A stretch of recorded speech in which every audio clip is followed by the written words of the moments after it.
At 6:17 on a rainy Monday morning, Daniel Carter was mopping the marble floor of Sterling Tower when he noticed something nobody else did. It was barely visible, a tiny flash of red beneath the reflection of the ceiling lights. Daniel stopped moving. He leaned on the handle of his mop and stared at the polished marble. There it was again, a faint red blink. Then it disappeared. Daniel frowned. He had worked in the building for almost 3 years, and he knew every strange reflection, every loose tile, every elevator that made an unusual noise. That was part of being a good maintenance worker. You noticed things other people ignored. Daniel pushed the mop aside and walked closer. Before he could investigate, the sound of expensive heels echoed through the lobby. Victoria Sterling was arriving. Everyone knew Victoria. She was the billionaire CEO of Sterling Industries, the woman whose company occupied 20 floors of the tower. Executives hurried toward her. Security guards surrounded her. Assistants carried tablets and folders. Victoria walked through the lobby while speaking rapidly into her phone. "No, move the meeting to 9, she said. "I don't care if the board is already waiting. Tell them I'll be there." She looked exhausted. Daniel watched her approach the elevators. The strange red reflection was gone. He glanced at the floor again. Nothing. Maybe it had been a reflection from a passing car outside. He returned to his mop. Then he heard something. Click. Daniel stopped. Click. He slowly turned his head. The sound had come from the elevator area. Victoria stepped into the private elevator. Her security guards followed. Daniel's eyes narrowed. The elevator doors began closing. He looked down. There. A tiny red light. Not a reflection. A real light. Daniel dropped the mop. Wait. Nobody heard him. He ran. One of the security guards saw him approaching. "Sir, stay back." Daniel ignored him. The elevator doors were almost closed. "Stop." Victoria looked through the narrowing gap. For 1 second, her eyes met Daniel's. Then the doors opened again. "What is it?" she asked. Daniel stepped toward the elevator. His breathing was heavy. "Don't move." Victoria frowned. "What?" "Don't move." One security guard immediately stepped between them. "Back away." Daniel pointed at Victoria's feet. "Look underneath her shoe." The guard looked confused. Victoria glanced down. "What's wrong?" Daniel's voice became firm. "Don't speak." Victoria froze. Daniel pointed again. "Don't move. Don't speak." The guard reached toward Victoria. Daniel shouted. "No." Everyone froze. "Don't touch her." The hallway suddenly became silent. Victoria stared at him. "Why?" Daniel swallowed. Because now he could see it clearly. A small device had been attached beneath the edge of Victoria's shoe. A red indicator light blinked every few seconds. "Ma'am," Daniel said carefully, "I need you to stay exactly where you are." Victoria's expression changed. "What is that?" "I don't know exactly." "Then why are you telling me not to move?" "Because it may be pressure triggered." The security guard's face went pale. "Are you saying that's a bomb?" Daniel didn't answer immediately. He looked at the device. Then at the elevator. Then at Victoria's foot. "I think someone planted something beneath her." Victoria's breathing became shallow. "You think?" "I don't want to guess." One of the guards reached for his radio. Daniel grabbed his wrist. "No radio." The guard stared at him. "Are you crazy? If there's a remote trigger, we don't know what signal might activate it." The guard pulled his hand away. "You're a janitor." Daniel nodded. "Yes." "And you're telling security how to handle an explosive?" Daniel looked at him. "I'm telling you not to make things worse." Victoria looked at Daniel. "Who are you?" "Daniel Carter." "I know your name." Daniel was surprised. She knew him? Victoria continued. "Your maintenance?" "Yes." "Why do you know what to look for?" Daniel glanced at the device. "Because I spent years repairing industrial equipment." "Before you worked here?" "Yes." "Where?" Daniel hesitated. "Different places." Victoria studied him.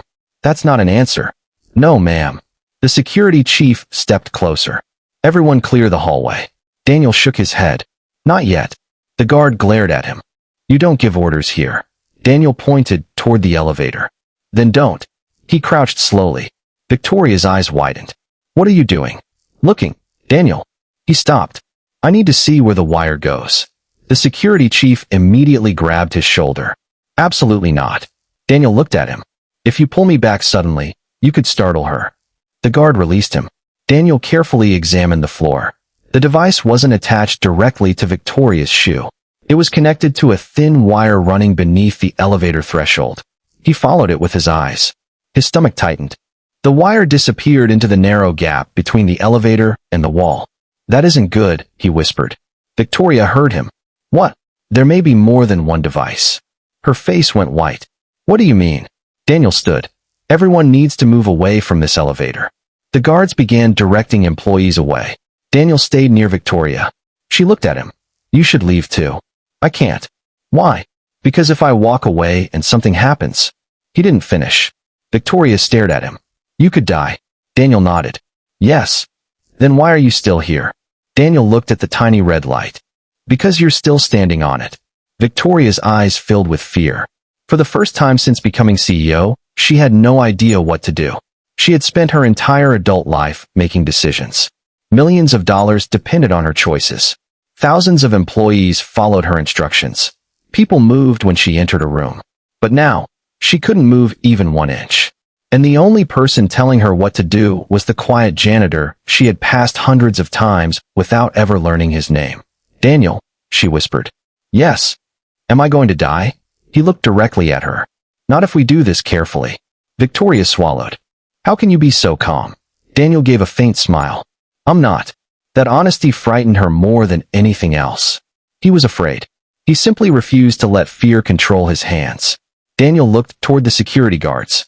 "Call emergency services." The security chief hesitated. "What if that triggers something?" "Use the emergency line from outside the building." The guard nodded. Daniel then looked at Victoria. "I need you to trust me." Victoria stared at him. "I don't even know you." "I know.